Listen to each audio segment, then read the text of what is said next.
So it's a great pleasure to have a chance to talk to Chris Smith. Chris, before anything else, when and where were you born? I was born in 1951 in Barnet Maternity Hospital in North London. For the first 10 years of my life, I was living in Watford because at the time my father was a civil servant. He was working in the Treasury in Whitehall. My mother was a teacher. Both of them, bizarrely, were mathematicians. And my brother was a physicist, and quite how I ended up studying English literature, I really don't know, but there must have been a creative gene somewhere in there. Excellent. So let's go back as far as you know, or we're interested to talk about your ancestors.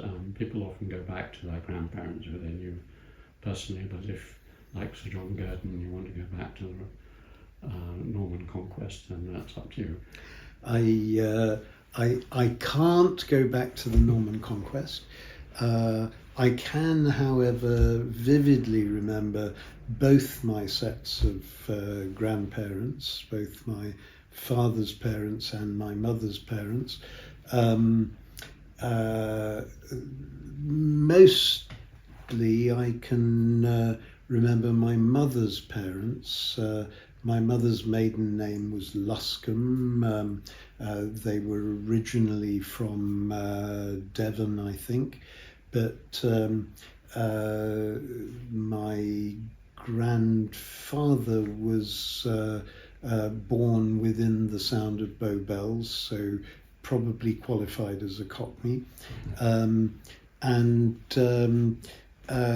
For the 10 years that I was living in Watford, we lived on one side of Castlebury Park, which was the big local park, and my grandparents, my mother's parents, lived on the other side of the park. And they, I remember, had a television set. We didn't in our household. They had a black and white television, and for big special occasions I was able to walk across the park and spend a few hours with them watching their television set. It was too early. I mean, the Queen's coronation, which was the first thing I saw on television. That's cool. I was 2 years old at that point, so can't remember a thing about it. So tell me something about what they did and what their character was, your grandparents and your mother's side. My grandfather had fought in the First World War.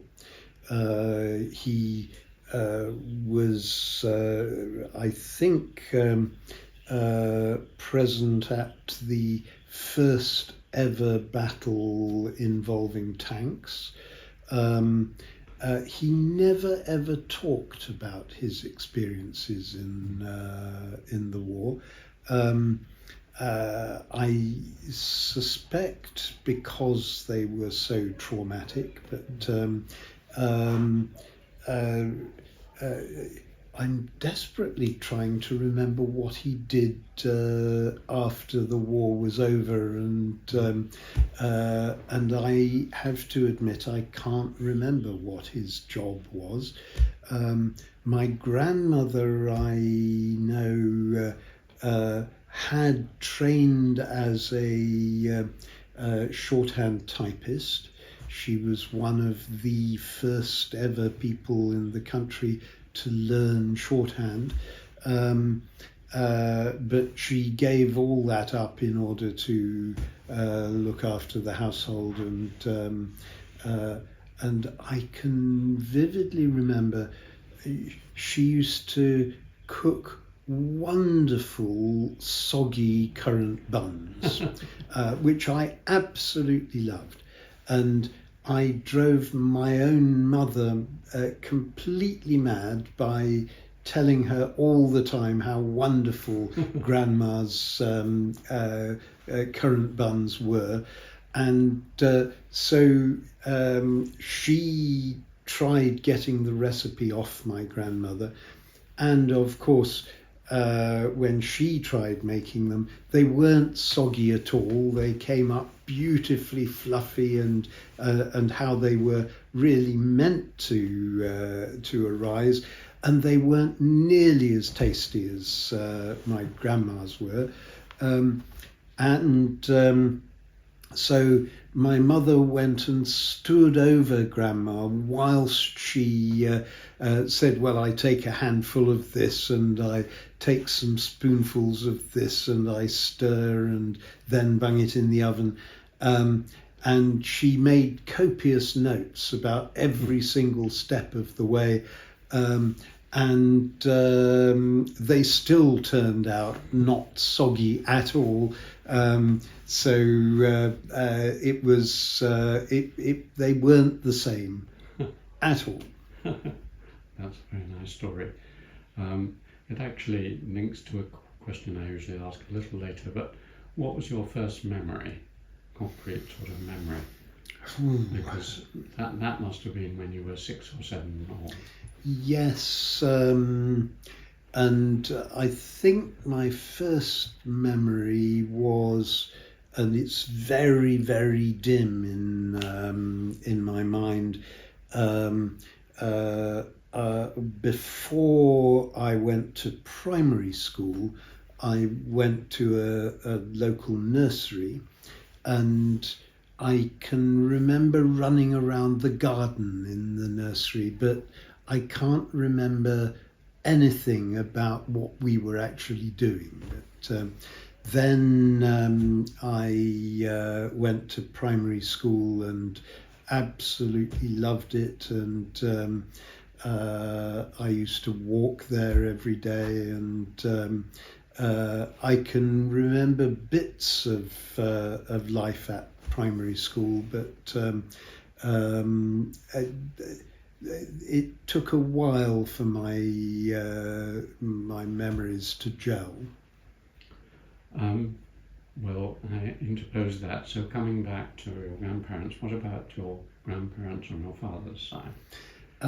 They lived up in Grimsby in Lincolnshire, and we lived down in Watford. So we would go to visit them from time to time.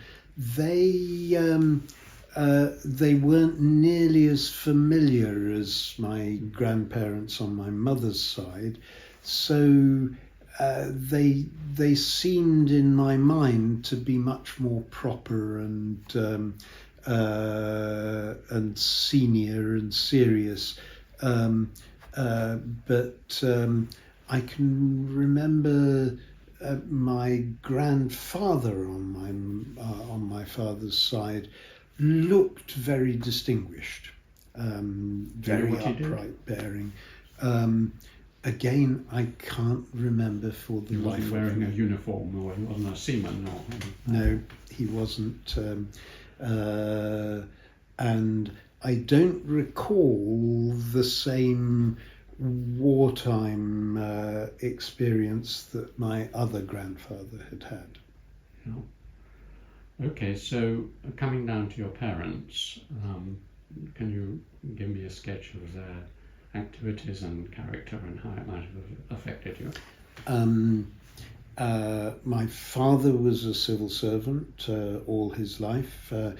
He had been a meteorological officer in the RAF during the Second World War.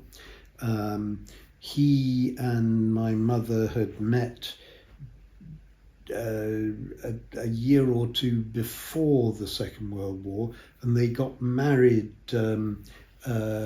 just before the war broke out. He then went off as a meteorological officer in the RAF.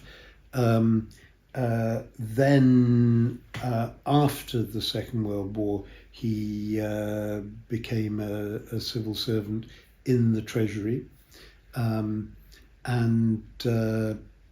he was then, when I was 10 years old, he was transferred to the Scottish office in Edinburgh, and so the whole family decamped up to Edinburgh. My mother was a maths teacher all her life, and she was in the years just before we moved up to Edinburgh, she was teaching maths at the Watford Grammar School for boys, which she really enjoyed. And one of the perks which I had as a result of her teaching at the boys' grammar school was that I was able to go and learn how to swim in the boys' grammar school swimming pool. That's nice. And what about their characters? They were wonderfully kind. They only ever called me Christopher when they were really annoyed with me. They could occasionally be severe in telling me off, but most of my memories of them are of wonderful kindness and generosity of spirit. My father never ever revealed how he voted, because he was a civil servant, and it wasn't proper for a civil servant to reveal their own political affiliations. My mother, I remember, was very proud of the fact that she had never ever voted Conservative. So I grew up with a progressively minded household. My parents both, when they retired, became stalwarts of the local Liberal Democrat Party in Perthshire, where they had moved to. But that's where there was a famous Liberal Democrat, wasn't there? I mean, it may have been later one of the, I wasn't who it was, because my parents lived in, or my mother lived in Perthshire. There was a local Liberal Democrat MP there. Anyway, it doesn't matter. By the time they were active in the Lib Dems, I think there were Tory MPs for most of Perthshire. But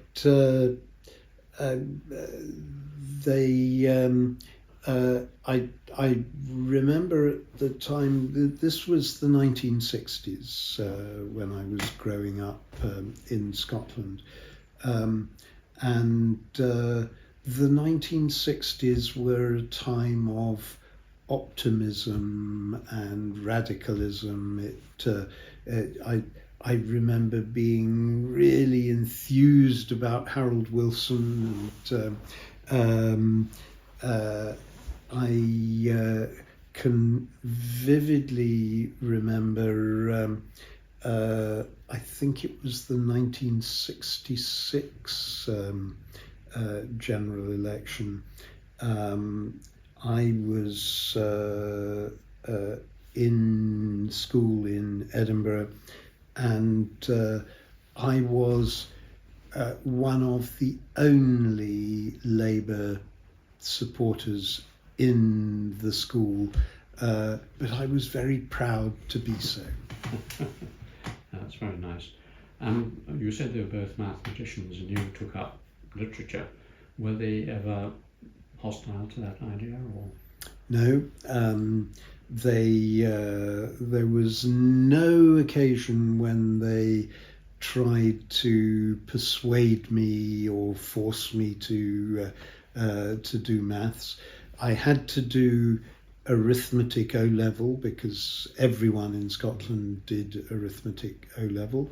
I had to do maths hires because that was expected of anyone. But I did 5 hires: English, maths, Latin, German, and French.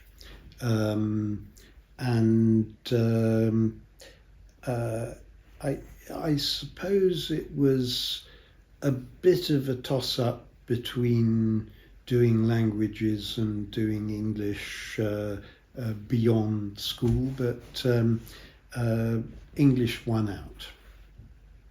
Coming back to that period between about the age of 5 and 10, or whenever you went on to Edinburgh, do you remember any particular passions or hobbies or things that you were really excited about? Collecting or reading or games or what? I was I was really into stamp collecting at the time. I have since given it up absolutely completely, and I in fact gave my entire stamp collection to my brother about 40 or so years ago. I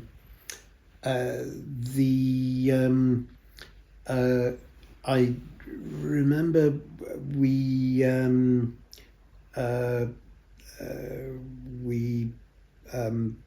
did quite a lot of gardening in the primary school garden that they had. I am absolutely no good at gardening. I love looking at and walking through gardens. I am absolutely hopeless at looking after gardens. I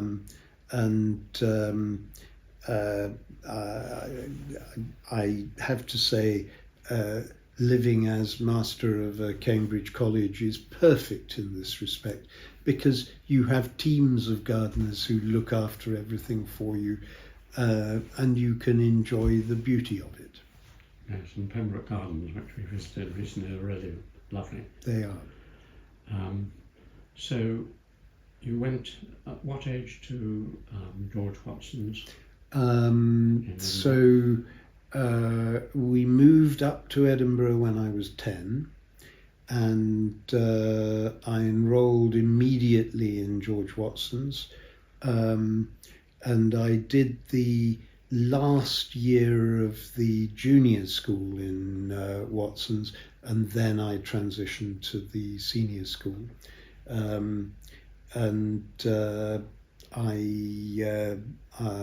I really loved my time at Watson's. I very much enjoyed it, and there was a lovely moment towards the end of last year. The school made me their second honorary fellow, and we had a lovely ceremony in the assembly hall, which I can remember saying to the principal as we went up onto the stage, and we'd come in through the side door of the assembly hall, and I said, I can remember singing the first verse of Once in Royal David's City just outside that door at the school carol concert. Oh, nice. It was a boys' school, wasn't it? It was all boys at the time. It's now mixed. Because there was a George Watson's girls' school as well, wasn't there? At that There time? was, and they then combined the two. And at the time I was there, it was what was known as a direct grant school. It was mostly state funded, but you had to pay very minimal fees of something like £30 a term or something to be part of it.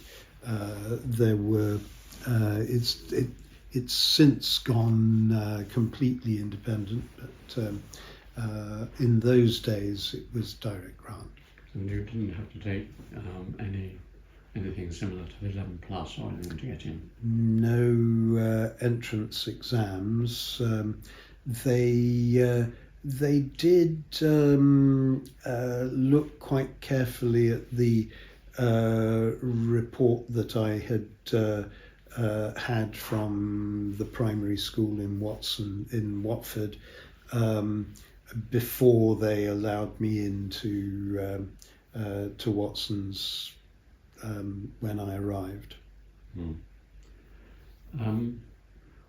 When you were about 14 or 15, I mean, I have an image.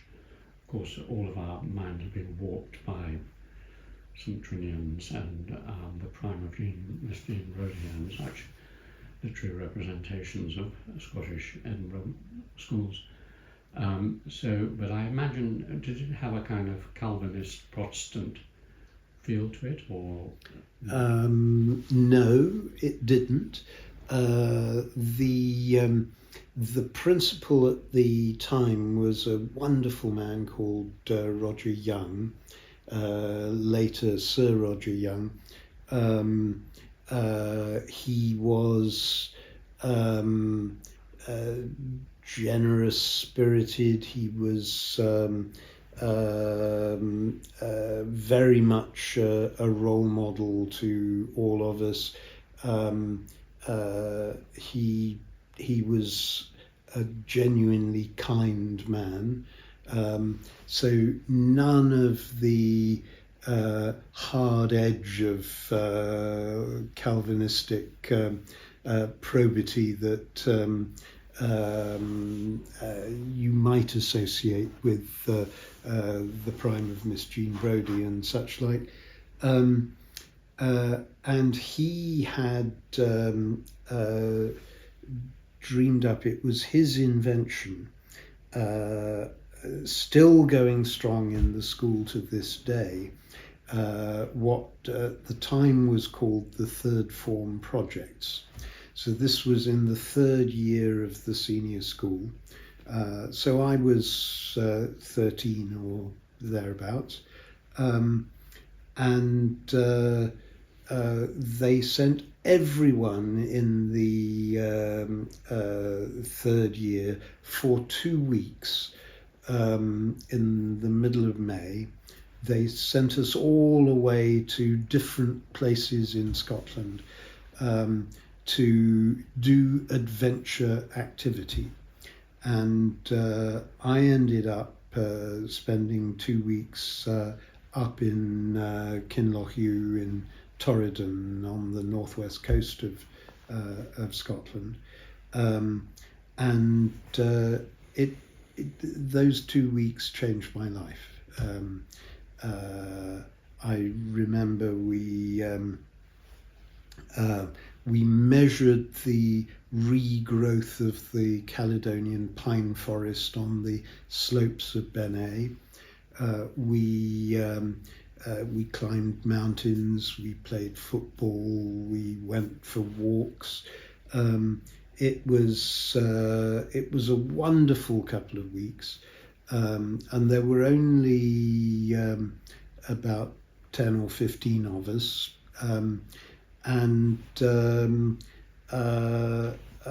I came away with a deep love of the Scottish Highlands and the Scottish mountains, and I've been climbing them ever since. So that led directly into the fact that I think you were the first member of Parliament who did all the Munros, climbing all the It did, top and mountains in Scotland. the first Munro I ever climbed was during that 2-week period. It was called Beinn Liath Mhor, and it's on the south side of Glentorridon. I've since been up it another 3 or 4 times, but that was the first Munro I ever climbed. And the teacher who took us up was a very acerbic teacher of French and German.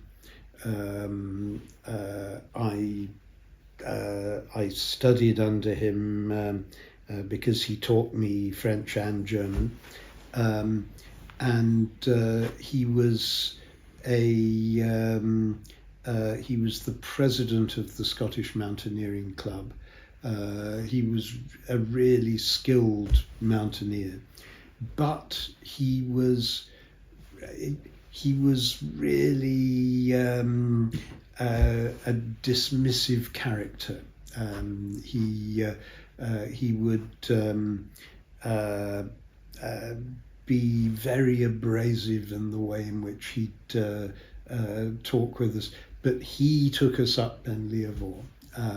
And I can remember him saying, after we got back down, he was explaining about the Munros, and he said, there are some stupid people who want to try and climb them all.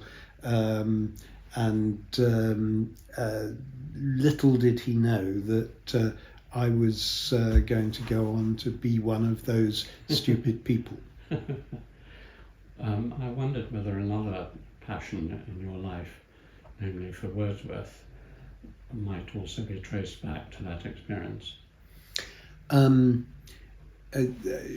of the reasons why I love Wordsworth's poetry is that it is all about the interrelationship between humankind and the natural world, and especially the natural world of mountains and streams and clouds and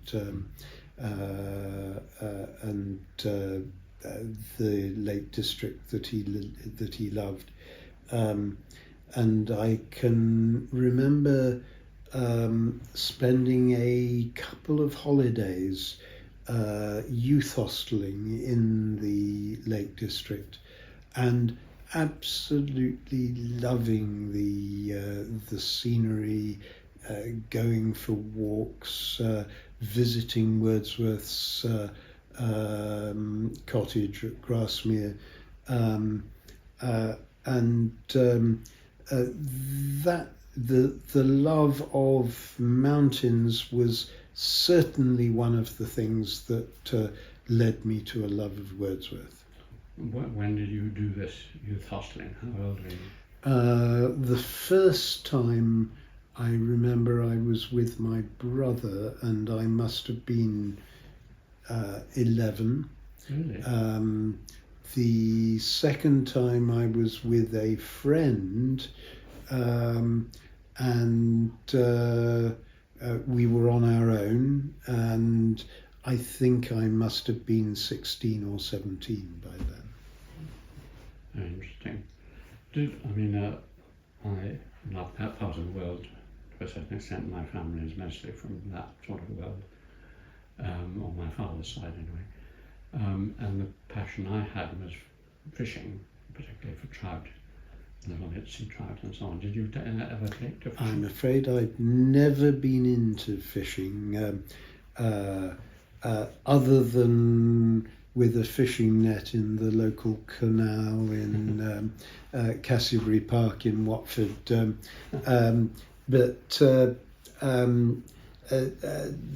we have a great and passionate fisherman on the fellowship at Pembroke, and I took him just before I became master, I invited him up to my house in Torridon, and I'd organised an afternoon of fishing on Loch Damph, which is one of the great freshwater lochs for fishing in the northwest. And it was a terrible day. The cloud was down to about 100 feet. It was blowing a gale. It was pouring with rain. It was absolutely freezing cold. My hands were turning blue in this little boat we had hired with a gilly rowing us across the loch. The gilly, of course, said not a word for the entire afternoon. Mark, the great fisherman, was casting away, and of course, to add insult to injury, not a single fish was caught in the entire afternoon. So that's my experience of fishing, and never again. Interesting. What about games and sports? I mean, once you get certainly to the sort of second school, that can be important. Yes, I remember we used to play football during breaks with a tennis ball in the playground. I used to quite enjoy that. I never really got particularly enthusiastic about the rugby games that we used to play for games afternoons. I was much more into individualistic climbing up mountains and things, which I would still describe as my sport. What about other sports? Swimming? You said you learned to swim. Yes, we did. We had swimming classes normally once a week, and I enjoyed it, but it was never really a passion. What was the motto of the school? Ex corde caritas. Love comes from the heart. That's interesting. Or caritas is, yes, one translation is love, but some people would say it was charity or kindness.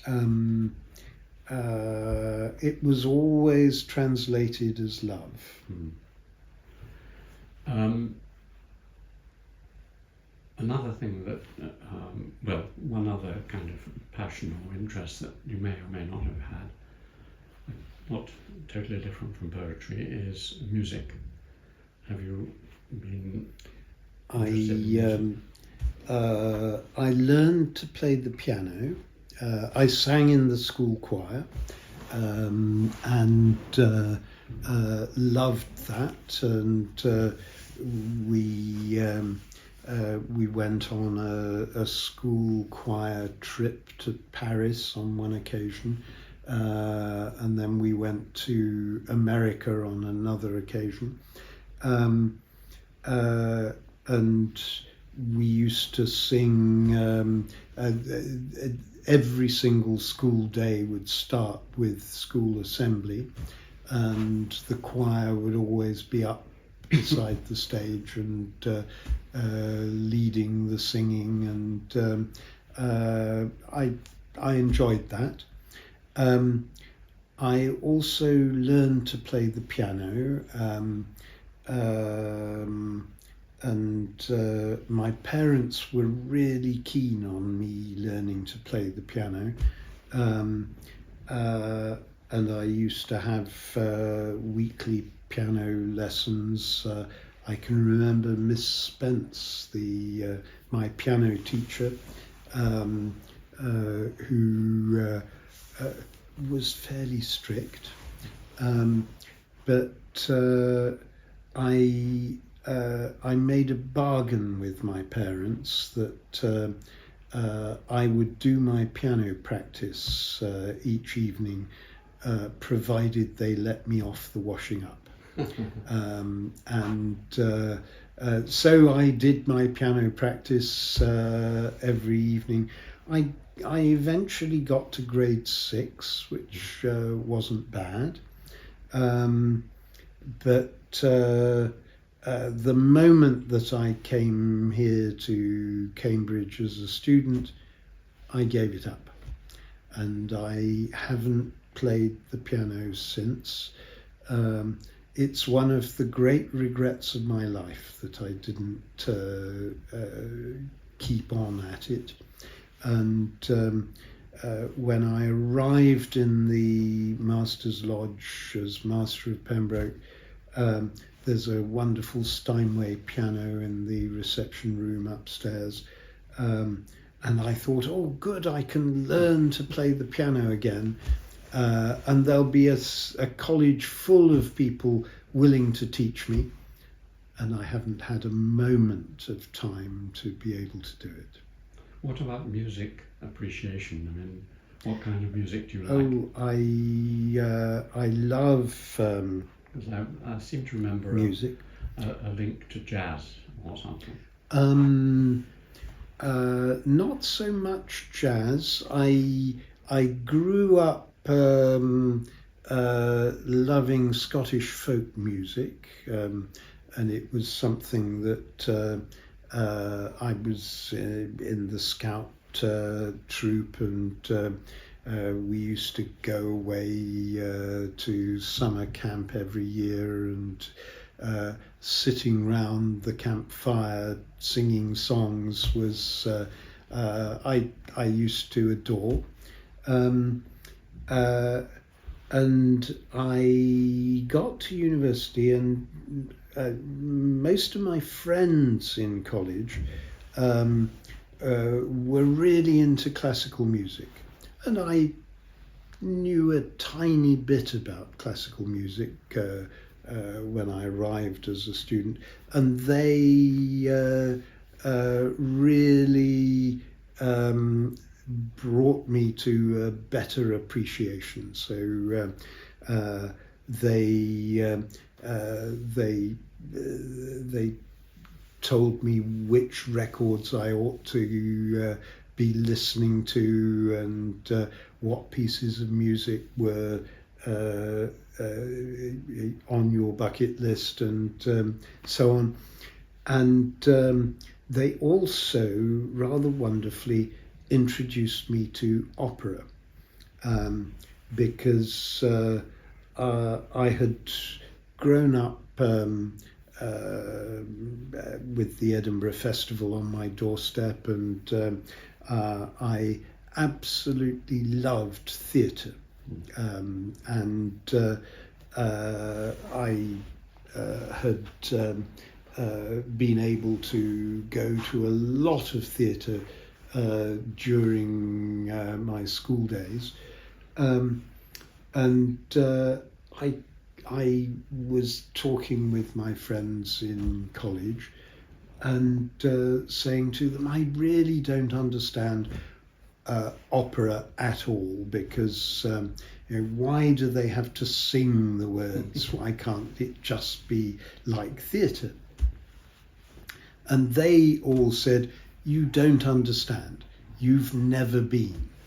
And so they said, right, we will take you to London, and we will all go to see an opera, and then you can talk to us about whether you like it or not. So we went up to London. They bought tickets for Bohème at the Royal Opera House, and we had a meal beforehand and went to the opera. Bohème is the perfect opera to start with. And I can remember coming out of the opera house in floods of tears. I've been a convert ever since. All this is, of course, very relevant for people who are watching this, because you became the Minister of whatever it's called, media, culture and sports, and so it was all a very good background for that. I've got two more questions about the school and then we must push on. One is that I was brought up in a sort of vaguely evangelical Protestant family, and at the age of 15 or so I was confirmed into the Church of England, and for the next 5-6 years I was fairly devout and went to boys' Christian camps and things like that, and was looking for Jesus, and then it faded away. But I was wondering what your religious experience has been. I was, while we were in Watford, I was confirmed in the Church of England,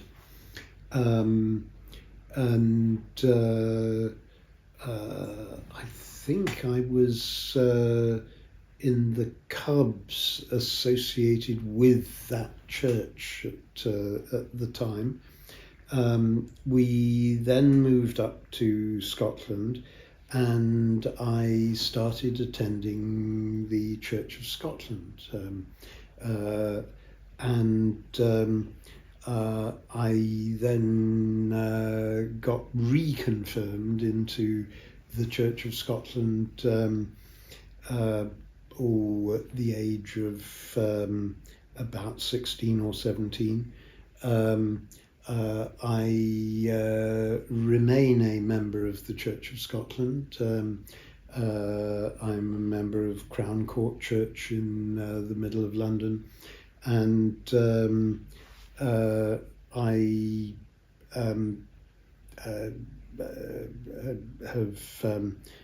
whilst I've been Master of Pembroke, I've attended evensong every week in the college chapel, and whenever I happen to be in London over a weekend, I go to Crown Court Church as well. No, you're still a practicing Christian. Yeah. Last question about the school. My public school in similar mountains, or at least mountains further south,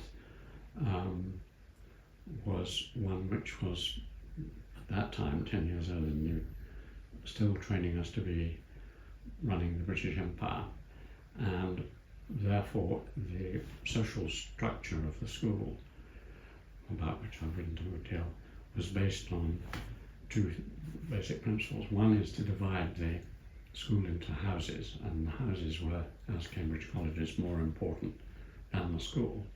So you had a very strong house system. This is boarding, of course, and I think you were a day boy, I imagine. I was a day boy. But in the house system was the central. And the other thing was that it was all about teaching you leadership. And so you started, still at that time, with what were known as fags, which are servants, for the first year, and then you gradually went up through the hierarchy and ended up as running a place, more or less delegated power from the centre as prefects. Did you have any of that in? There were no houses in at Watson's, because it was primarily a day boy, a day school, rather than boarding. There were one or two boarding houses for pupils who came from far away, but the overwhelming majority of pupils were day boys. So no division into houses, and there was no system of of fags or anything of that kind. There was a group of prefects, and you got a special tie as a prefect, and a badge, and I was really proud at being made a prefect when I got into the sixth form, and it was sort of about discipline and stopping people running in the corridors and things, but mostly it was about doing interesting things for the school. So I edited the school newspaper. I wrote poetry for the school magazine. I edited the Scout troop magazine. I ran the sixth form library. All of those sort of things were much more important than the disciplinary bits of being a prefect. The last question is, was there one or two teachers who really inspired you or influenced you at that time? In terms of school teachers, there was one English teacher who I wouldn't say inspired, but he had a big influence.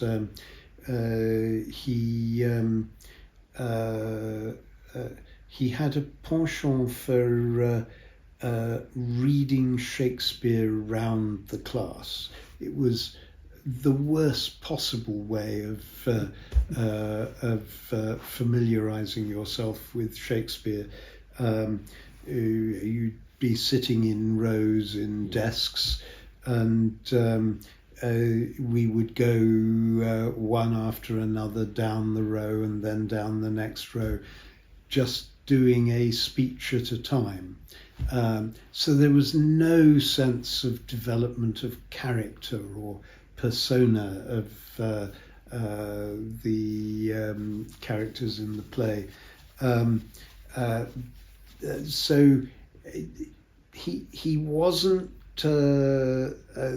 necessarily the very best of teachers in terms of stimulating enthusiasm, but I nonetheless looked up to him, and he it was who suggested that I should apply to Pembroke when I wanted to apply to Cambridge, because Pembroke was good for English. He hadn't been there. He hadn't been there, no. Pembroke is associated with several poets, as you know, Sylvia Plath and her husband and so on. And someone much earlier, a famous poet, whose name escapes me. Let's just go and do your undergraduate thing, and then we'll have a quick rest. You came up, and can you tell the story again of your first supervision in? Well, first let me tell the story of my interview for admission. Now, remember, I was at a Scottish school. We did hires, we didn't do A-levels. And I'd applied to Pembroke, and I came up and had my interview with Roy Park, who was at the time the Deputy Director of Studies. And it was a car crash of an interview. I had never done an interview like this ever in my life. I hadn't really thought through or prepared for the experience at all. I can remember walking into his room and the door banged against the bookcase, which made me feel very awkward right from the word go. And I sat down in the chair, and very reasonably he asked me, what have you been reading recently? And I truthfully said that I'd been reading some Jane Austen. And immediately, of course, that then led to a question about, well, what is it about Jane Austen's writing that you particularly like? I hadn't prepared for any questioning about Jane Austen at all. So I was stumbling all over the place. I can remember walking out of that room and thinking, well, that's blown it. There's no chance I'm going to get in. And he wrote to my school afterwards. Now, only he, as a Scot, could have got away with saying this. He wrote to my school saying he did a bad interview, but we have learned to make allowances for candidates from Scotland in this respect. And they offered me a place. Now, he then went off on sabbatical for my first year as a student, but he came back for my second year as a student, and he was the most brilliant and charismatic teacher I have ever encountered. Completely the opposite of the English teacher at school. He bubbled, this is Roy Park, he bubbled with enthusiasm for the subject. And I will never ever forget the first supervision I had with him at the start of my second year. It was on Wordsworth and Coleridge. And in those days, we had to write essays in advance of the supervision and bring the essay to the supervision and read it out. Yeah. And there were three of us in the room, and we each read our essay out. They weren't terribly good essays. He made some polite comments about them. And then he said, now let me tell you what Romanticism was all about. And for the next 2 hours, he just came out with this torrent of enthusiastic insight into the Romantics and the Romantic imagination. And he would pace up and down the room. He would draw books out of the bookcase and quote bits at us. He conjured up this really exciting world for us. And I came out of that room after 3 hours of supervision, walking on air. And if you want to know why I ended up doing my PhD thesis on Wordsworth and Coleridge, why I ended up as chairman of the Wordsworth Trust for 15 years, it goes back to that afternoon in that room. So I'm tempted to go off onto Wordsworth and Romanticism, but perhaps we'll better leave that at the moment. Just one or two other things from your undergraduate days. Apart from your studies, were there other things? I think you were keen, or as many Cambridge later politicians are, you were involved with the Cambridge Union. I was. I threw myself into the union. I became president in 1972. I had also been involved in the Labour Club and the Fabian Society across the university. But at the time, there was a big campaign afoot to promote the idea of what was called the Open Union. It was, the idea was that the debating chamber and the offices immediately around it would be reserved for the debating society, but the whole of the rest of the building would become a proper students' union like every other university in the country. And in order for this to happen, we had to get approval by the members of the Union Society, and we got that. We had a vote that resulted in a clear victory for the Open Union. But then there had to be a vote from every single JCR across all the colleges of Cambridge in order for it to be able to happen. And we got it voted in favour by every single college except one. And Magdalen voted against it, and as a result, the whole thing fell. How strange. Well, not surprising it was Magdalen, but it's strange that it happened in that way.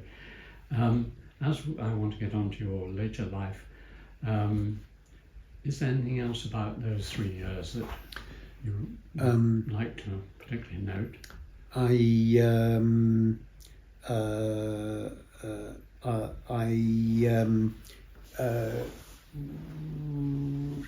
loved being at Pembroke.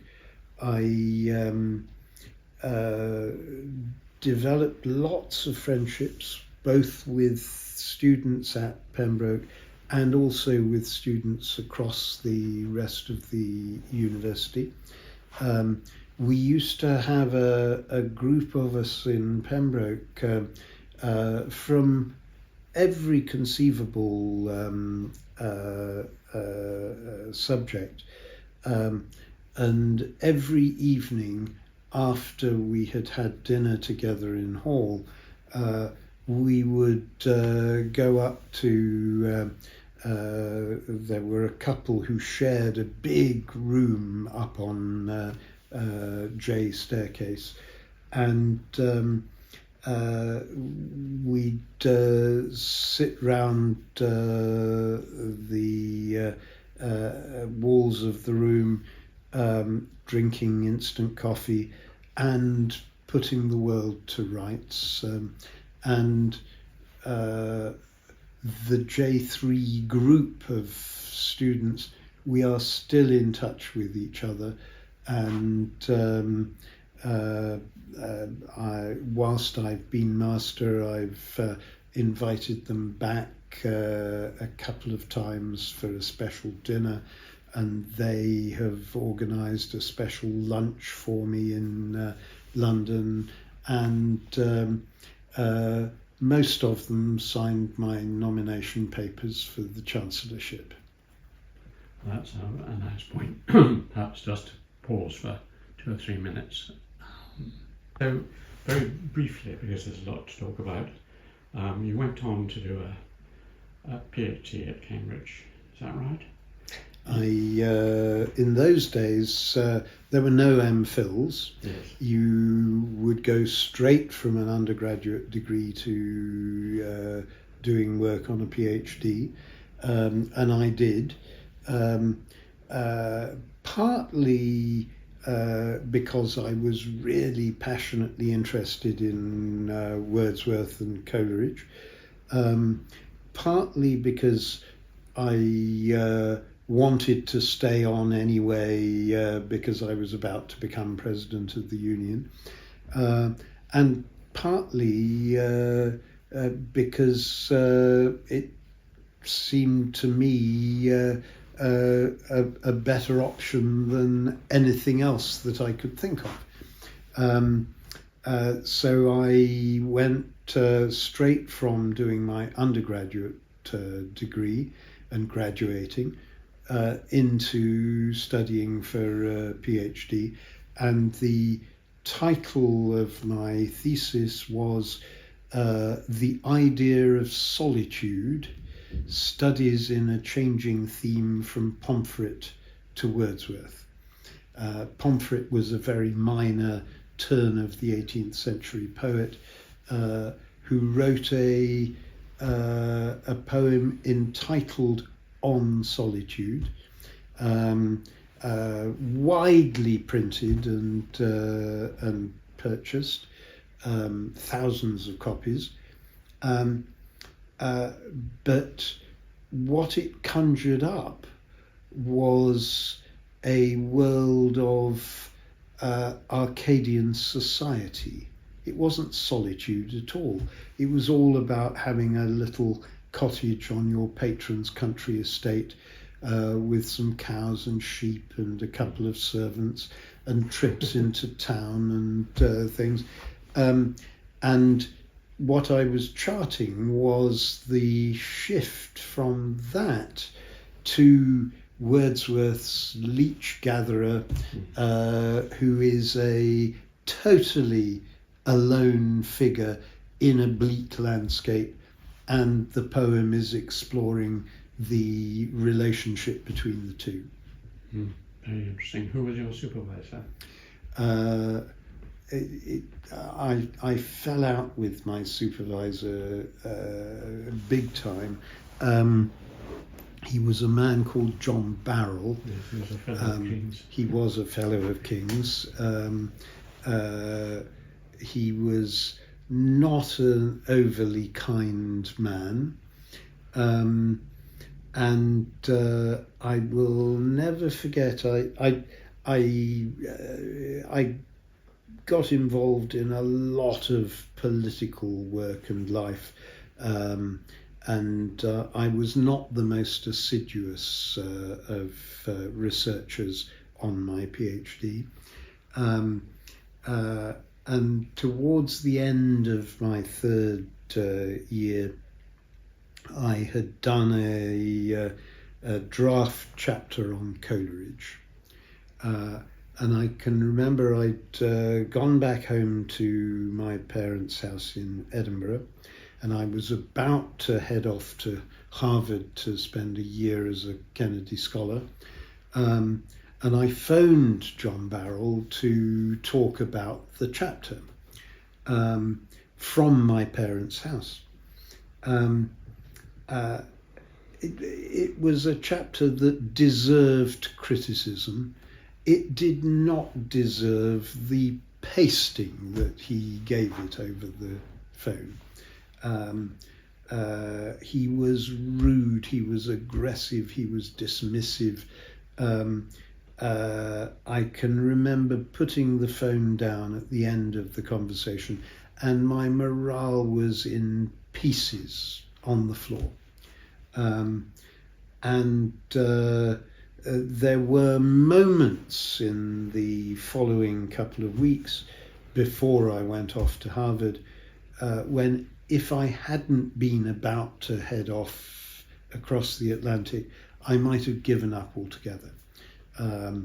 But I went to Harvard, and I was doing more work on my PhD while I was there. And while I was there, I was allocated as my supervisor there, Walter Jackson Bate, who was a commanding literary critic persona across the globe. He had written the book on Keats, the book on Samuel Johnson. He was such a famous figure that I was rather in awe of him. And I went tentatively to see him, and he said, "Oh, write me a synopsis of what your thesis is all about." So I wrote a synopsis and sent it in, and I went in to see him a week later. As I came in through the door, he stood up from behind his desk. He marched towards me. He shook me warmly by the hand and said, "I wish more of my students were doing work of this quality. This is outstanding." And my morale from having been on the floor went rocketing up to the ceiling. I never spoke to John Barrell again. He went off to Kent or somewhere, didn't he? Sussex. I submitted my thesis with no reference to him whatsoever, and I got my PhD. That's a nice story. After that, with a PhD on Wordsworth and Coleridge, how is it that you got into politics? I was always fascinated by politics ever since the time growing up as a schoolboy through the 1960s.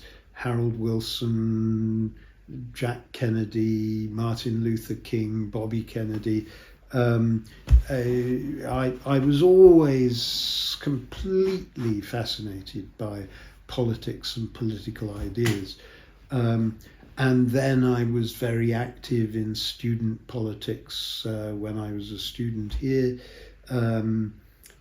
becoming president of the union, getting involved in the local Labour Party and becoming an organiser for Market Ward. So I wanted to go into politics because I wanted to change the world. And I can remember my father gently trying to persuade me to be interested in going into the civil service. But I absolutely did not want to become a civil servant because I was sure that I could not happily serve a Conservative government. So I wanted to go into politics, but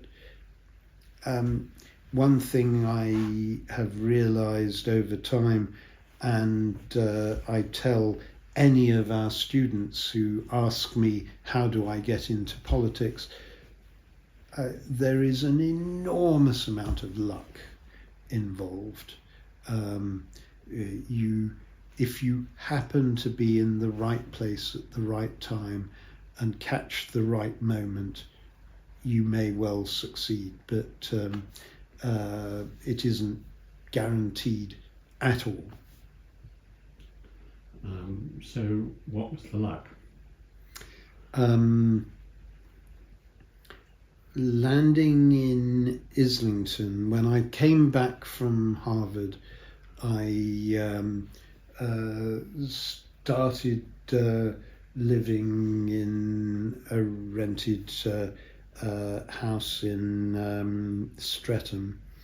But then a friend who had a spare room at the top of their house in Islington said, "Why don't you come and rent from us?"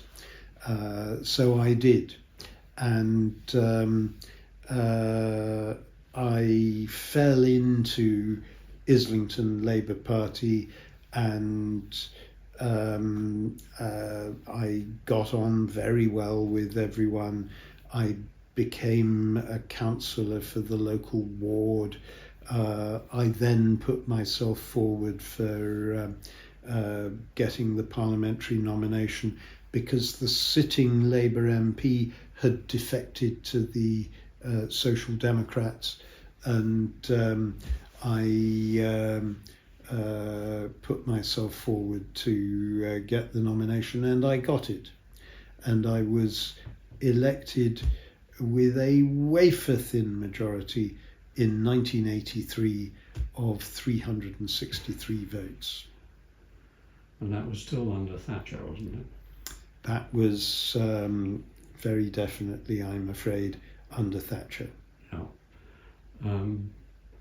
But did you have something to do with Ken Livingstone at that time?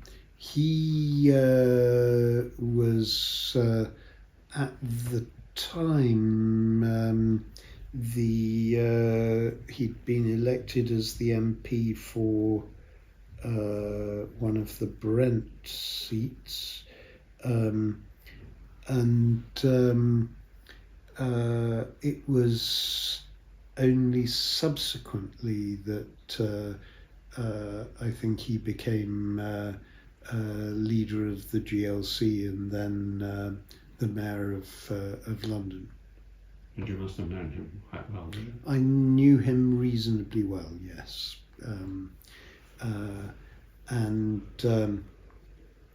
I remember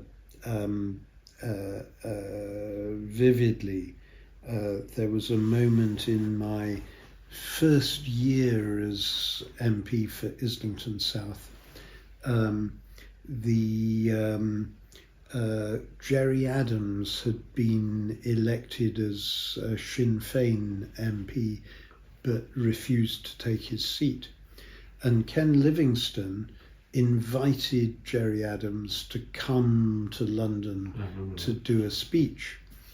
And it was going to be in Finsbury Town Hall in my constituency. And the GLC got in touch with me and they said, we want you to come and speak at the meeting because you're the local MP. We want you to welcome Jerry Adams to London. And I said yes, I would, because I genuinely thought that it was important to hear all points of view on what was happening in Northern Ireland. But I said to them, yes, I will speak, but I'm not sure you will like everything that I have to say. And I can remember Ken Livingstone spoke first, standing ovation at the end of his speech.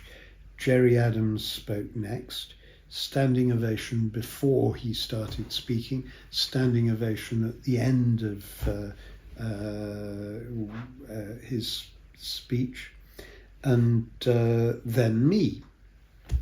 And I can remember I stood up and I said I wanted to welcome Jerry Adams to my constituency because it was important to listen to and to hear all points of view. But I then said, I have to say, I cannot accept the use of violence for political ends in Northern Ireland. At which point the entire room erupted into booing, and it was, and it went on for seemingly ever. I don't think ever been as scared in my life. But the interesting thing was the on the evening news that night, there were clips of Gerry Adams speaking, and then there was a clip of me saying what I had said, together with the audience reaction.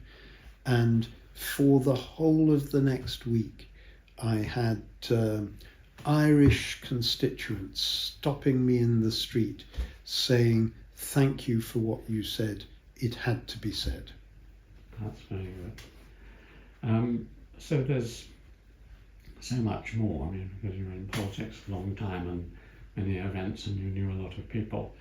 And I want to get on to one or two things afterwards, but just perhaps one question, and that is that I, like everyone else, was a great fan of Tony Blair when he was first elected and was a Labour voter most of my life. But then during the Iraq war, I became bitterly angry and have never forgiven him for that. And I wondered what your memories of Tony were or are, and what your position on that event was.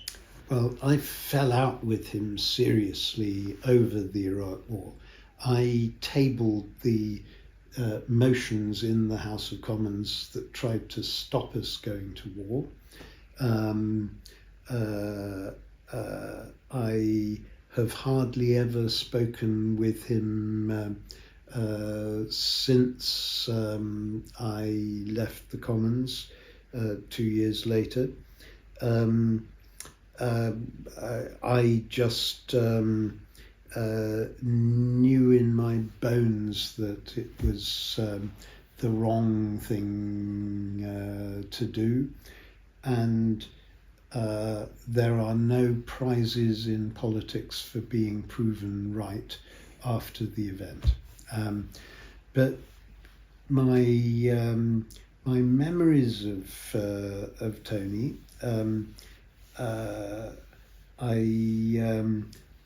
I think he did a lot of really good things, from the Good Friday Agreement in Northern Ireland through to Sure Start and the minimum wage and the Human Rights Act and so on and so forth. Mostly things that he did in his first term of office. I disagree passionately with his analysis that he only really got going in his second term. I think all the good things he did were in his first term.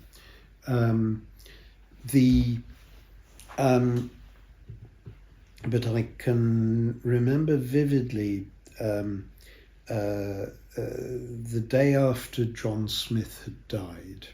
I was very close to John Smith. I worked with him on his Treasury team. I climbed mountains with him. I knew him really well and had enormous respect and affection for him. But John Smith had died very suddenly. And I can remember a day afterwards sitting with my two best friends in the then shadow cabinet, Mo Mowlam and Robin Cook. And we were discussing what we were going to do about the leadership election. And Robin was wondering about whether he ought to stand, and I was saying, you really shouldn't, because you'll be completely obliterated in the contest. And Mo had already made up her mind that she was going to support Tony. And I can remember vividly saying to them both, well, I think I'm going to support Tony because I believe he has the best chance of winning us an election.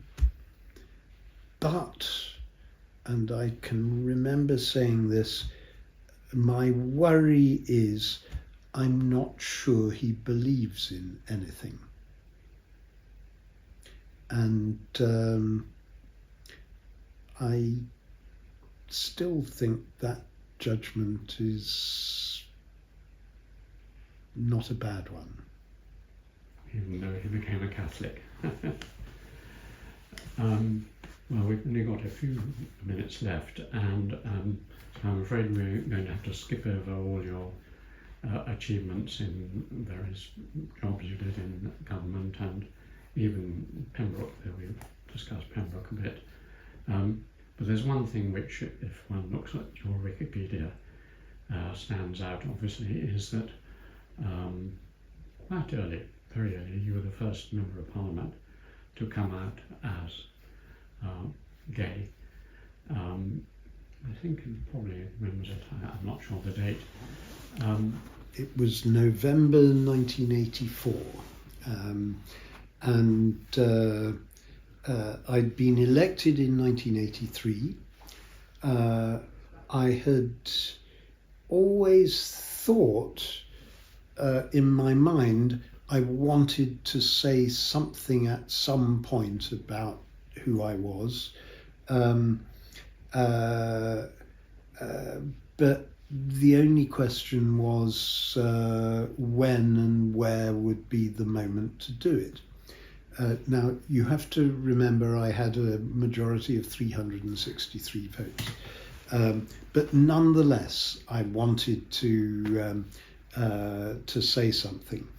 And the city of Rugby had just changed political control, and the incoming leader of the council had said he was going to remove sexual orientation from the list of things they would not discriminate against in their employment policy. So he was effectively saying, I do not want LGBT people coming to work for Rugby Council. And there was a lot of upset and anger about this. There was a big march and rally called for the centre of Rugby on a Saturday lunchtime. And because I had said supportive things about lesbian and gay rights up to that point, they invited me to come up and speak.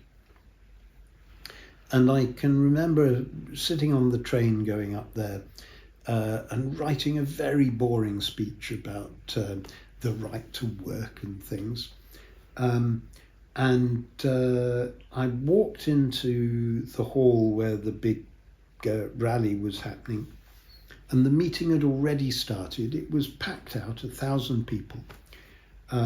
And as I walked up through the crowd to take my seat on the stage, I just suddenly thought, this is the place to do it. Because the issue here is about the ability of anyone, no matter what their sexual orientation happens to be, to do an equally good job as anyone else working for Rugby Council. And I thought exactly the same applies to MPs. So I now famously, when my turn came to speak, I stood up and I began my speech by saying, my name's Chris Smith, I'm the Labour MP for Islington South and Finsbury, and I'm gay. And at that point, the entire audience got to their feet and gave me a standing ovation. It's the only time I've ever been given a standing ovation 30 seconds into a speech. But I have to say, I have not regretted that moment for a single instant ever since. Were your parents still alive then? They were, and I suddenly thought, this is going to be in the newspapers tomorrow, and I have never told my parents. So I had to find a phone box and phone them up and say, there's something I've been meaning to tell you for a long time, and by the way, you're going to read it in the newspapers tomorrow. And their reaction was understanding. Their reaction on the phone was understanding. I did then get two rather severe letters, one from my father, one from my mother, that were less understanding. But like most parents in these circumstances, they just needed time. And within 2-3 years, they were inviting my boyfriend to come and stay. You mentioned that on the phone you said, I've been meaning to tell you for some time.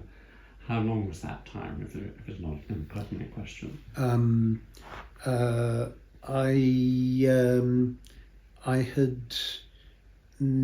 I'd come to a realization that I was gay quite late on. It was after I'd left Cambridge. Oh, right. But it was a good 7-8 years before I stood up and said what I did in rugby. Well, I think we should stop and let you get off to your feast or whatever you're going to, but was there anything else, I mean there are many things, but anything particular that I haven't asked you about and you'd like to say? The only thing I would want to add in as a little coda was my signature public service achievement. I would say was being able to bring in free admission to all the national museums and galleries. And it's still in place to this day. It took me 4 years to achieve, but I eventually got there. And there was a wonderful moment. The Science Museum invited me on the day that they went free, invited me to come and cut a ribbon and throw open the doors. And we had a nice little ceremony. And about half an hour later, I was wandering around in the foyer of the museum, and this young man carrying his little daughter on his shoulders was making a beeline towards me. And as he came up towards me, he turned his face to his daughter and he said, "I want you to say thank you to this man. It's because of him we're able to be here today." And that was the moment when I thought perhaps a career in politics has been worth it after all. Wonderful. Thank you very much. That was a lovely anecdote to end on.